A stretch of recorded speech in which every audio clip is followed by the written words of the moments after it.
আপনি কি কখনো ভেবে দেখেছেন একজন মানুষের সবচেয়ে বড় পরিচয় আসলে কি?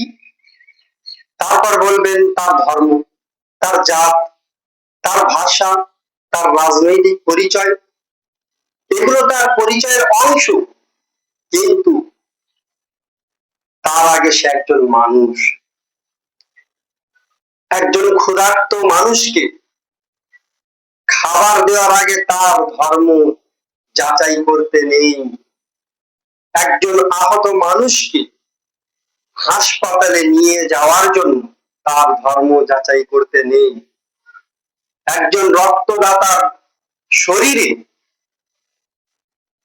রক্ত ঢোকার পরে কেউ জিজ্ঞেস করে না এই রক্ত কোন ধর্মের।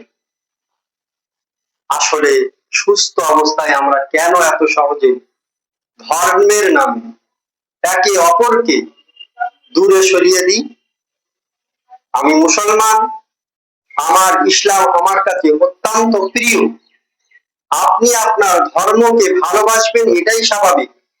কিন্তু নিজের ধর্মকে ভালোবাসা আর অন্য ধর্মের মানুষকে ঘৃণা করা, এই দুটো এক জিনিস নয়। আমাদের বিশ্বাস আলাদা হতে পারে, কিন্তু মানুষের কষ্টের ভাষা এক। তাই আজ থেকে একটা চেষ্টা করি আমরা সকলে মিলে, সমস্ত জাতি মিলে মানুষকে তার ধর্ম দিয়ে নয়, তার চরিত্র ও কাজ দিয়ে বিচার করব। কারণ ধর্ম পরিচয় দেয়, কিন্তু মানবতা মানুষকে মহৎ করে।